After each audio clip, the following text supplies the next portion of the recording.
All emotions rise from knowledge, either having it or the lack of it. So when it comes to death, most people think that death is the end of everything. And that is why there is pain and there is a lot of disharmony in your life. Because someone you love and someone you care for, and then that person is no more. And you think that that is the end of everything. But if you really study, you will understand that death is not the end of anything. That doesn't change anything. Everything stays exactly the same, except that the person no longer has a physical body. In fact, the person after his death, after physical death, is still existing in the same dimension where we live. Nowhere else. He doesn't go anywhere. There is no place that one goes to. Unfortunately, this has never been taught to everybody.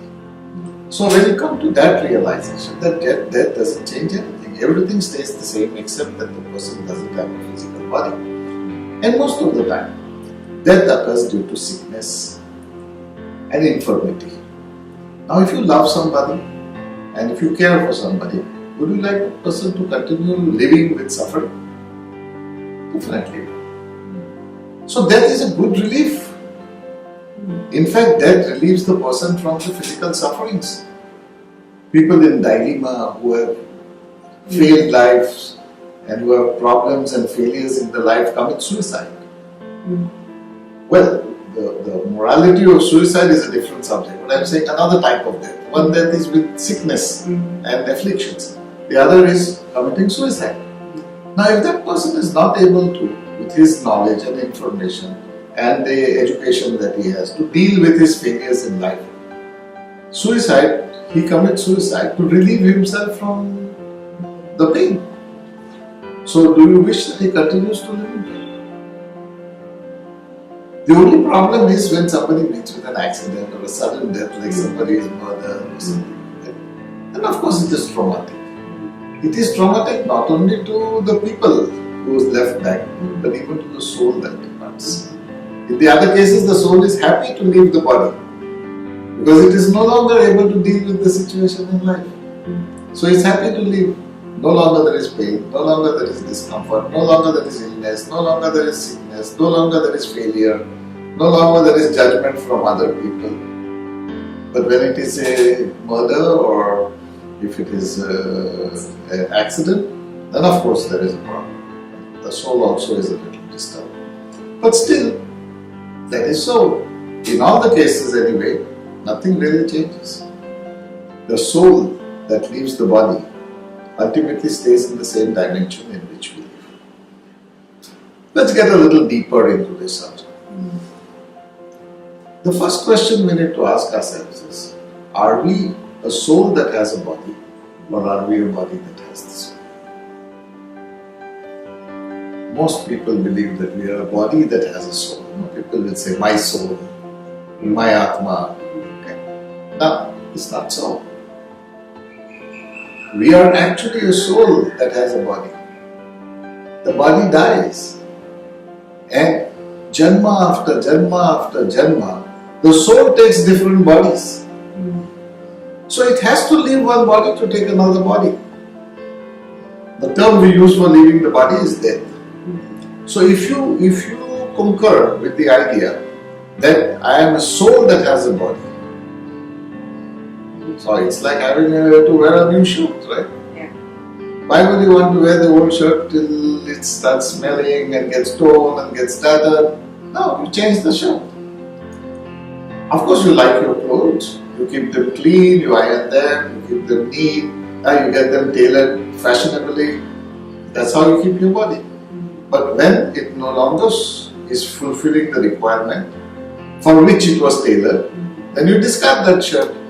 So also when the soul incarnates, it takes on a body. It takes on a body that will fulfill its mission for this lifetime. So when it takes on a body that will fulfill its mission for this lifetime, and that body no longer is able to fulfill that, then what should be the logical thing for the soul to do? To change the body, to discard the body. is no longer able to fulfill the mission. So he discards the body, just like you discard the shirt. And it looks for a newer body. So therefore, if you look at it from this point of view, then there is really no need to be sad, there is really no need to be unhappy, there is no need for pain. There should be in fact joy in celebration. There are certain religious groups, there are some spiritual groups in which they celebrate the death of one of their members. There are even cultural groups that celebrate the death of their members. Yeah? Because they understand and they contribute and they concur with that thought that the soul is changed this body of will at its own will. And because it wants to do better than it could do with this body. So it's for better. And there is no end for anything. The soul continues to exist in this dimension. Now what do you mean that it continues to exist in this dimension? When we study spiritual sciences, you realize that the soul has 4 vehicles or 4 bodies. When we refer to a body, we normally refer to only the physical body. But apart from the physical body, the soul dons 3 more bodies. And in its existence on earth, it operates from all these 4 bodies. Each body fulfills a particular function. Therefore, is referred to as the 4 vehicles of the soul. Because it is through this vehicle it is able to function. So a particular type of function can be done only with this vehicle, a particular type can be done with this vehicle, a particular type can be done with this vehicle. Just like we have different types of vehicles for transportation. If you want to move from one place to another, you will use a car. If you want to move your goods from one place to another, you will use a station wagon. If you want to move heavier goods, you may use a truck. And if you want to really move great tonnage, you may use a rake of the rails, or you may use a heavy duty truck. So it's just like that, different vehicles for different functions. So these 4 bodies are the physical body, the energy body or the etheric body, the astral body and the mental body. Let's go a little deeper. The physical body is meant for action. All your actions, all your doings, undoings, everything is done by your physical body. Without the physical body, you cannot move, you cannot act, you cannot build, you cannot break. All action is done by the physical body. For this physical body to act, it needs energy. The energy is provided by the etheric body or the energy body. The physical body not only does act, the soul not only requires a physical body to act, but it acts out of emotions. For the emotions to operate, the soul has an astral body. The astral body is the body of feelings, sensations, desires, passions, which is a very important aspect of human life. Everything that we desire, everything that we have passion for, everything that we feel, all drives us to do things. We can't act unless we have emotions. And the emotions don't happen in the physical body. The emotions happen in the astral body. These emotions need to be kept under control, because if they become out of control, then they'll drive you crazy. And that has to be done by the mind. The mind, the thoughts and the analysis is not done by the astral body, not done by the energy body, not done by the physical body. It is done by another body here called the mental body. So there are 4 bodies. And it's the coordinated work of all the 4 bodies that makes the human being what he is. How well these bodies are developed, how well they work in coordination, will depend upon how successful or how effective or how contributory the life of the human being is during this incarnation. Okay, so what happens when the soul leaves the body? The soul leaves the body, it discards the physical body. Along with the physical body, the powerhouse is also discarded. So the energy body is also discarded. The etheric body no longer exists because they are one, the same thing. They are different aspects of the same thing. So, but the soul moves into the astral body. It still has the astral body. It still has the mental body. So nothing changed. The soul still has the same emotions. So you think that, somebody I love passed away. If that person loved you when he was in the physical body or she was in the physical body, when she leaves the physical body, she or he will still love you. If they cared for you when they were alive on this earth, they will still care for you. If they were tender or rude, they will still be tender or rude because the emotions are the same. The emotional body is the same. They still operate from the same emotional body. If they were very intelligent, very highly analytical, or if they were very crooked, they were very cruel in their thinking, or very crude in their thinking, they will still continue to do the same. So nothing really changes. The person is exactly the same. The personality stays the same except that there is no physical body. So when somebody dies, all that has changed is that the physical body no longer exists. So why should you feel bad for the person? There is no way to feel bad for the person. You really don't have to feel bad for yourself. You may miss the physical presence of the person, which is very true, because we attach to things.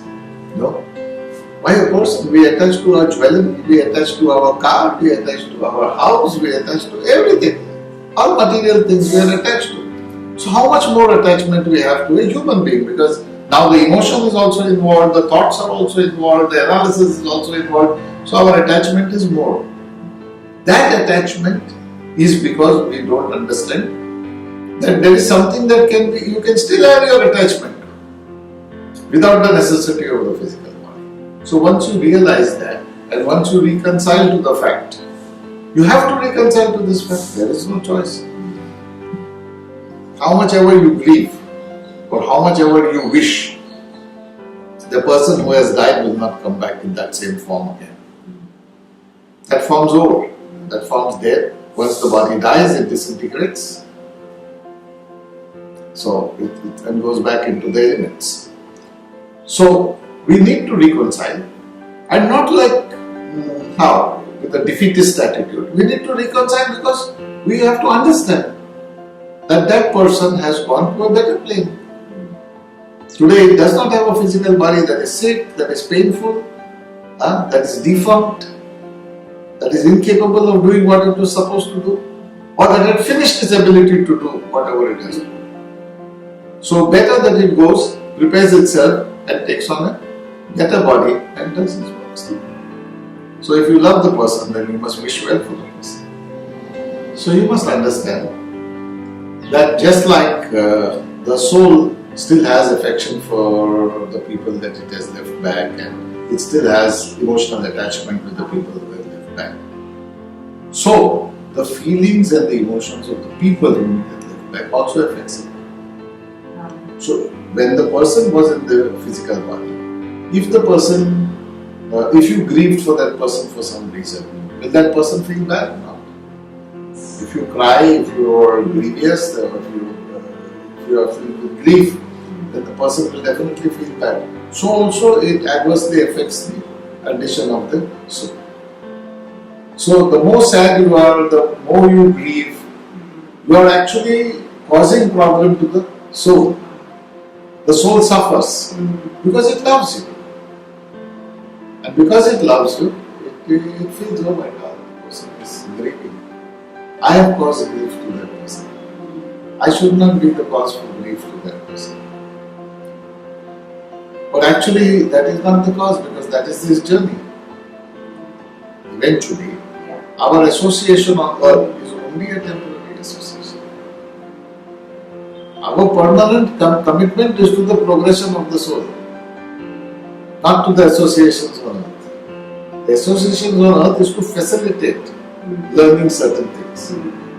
So, if you grieve and if you don't reconcile with the fact, you are actually holding the progress, holding back the progress of the soul. So what can you do? One, understand this truth. Bless the soul.